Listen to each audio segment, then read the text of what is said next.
Salamlar. Bugün sizə EMAŞIMdən bir sualla nümunə sizə etmək istəyirəm. Gəlin baxaq. Əvvəlcə xəritədə göstərilmiş dövlətləri müəyyənləşdirək.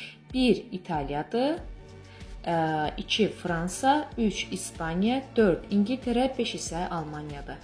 Gəlin cədvələ nəzər yetirək. 2, 3, 5, yəni Fransa, İspaniya və Almaniya Avropa liderliyi uğrunda mübarizə 30 illik müharibəyə səbəb oldu. Bildiyimiz kimi 30 illik müharibədə İngiltərə iştirak etməmişdi və bu müharibə Müqəddəs Roma imperiyasının, yəni Almaniyanın torpaqlarında müharibə olmuşdu və birincilik İspaniyadan Fransaya keçmişdi.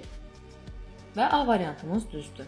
Baxırıq B variantına, yəni deyir ki 1-2 İtaliya və Fransada 15-ci əsrdə kəndli üsyanları baş vermişdimi? Xeyr, baş verməmişdi. B variantımız səhvdir.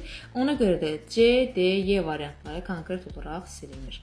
Qalır A və B variantları.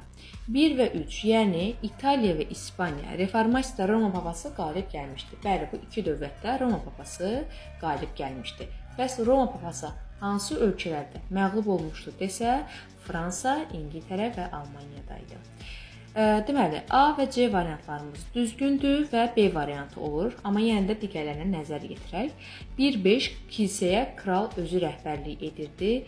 1 İtaliya və Almaniyada xeyr, bu səhvdir. Daha sonra 2, 4, 5 bu ölkənin kralları 3-cü xas yürüşünə rəhbərlik etmişdi. Deməli, 2 Fransa, İngiltərə və Almaniyada. Bəli, bunların üçü də 3-cü xas yürüşünə rəhbərlik etmişdi.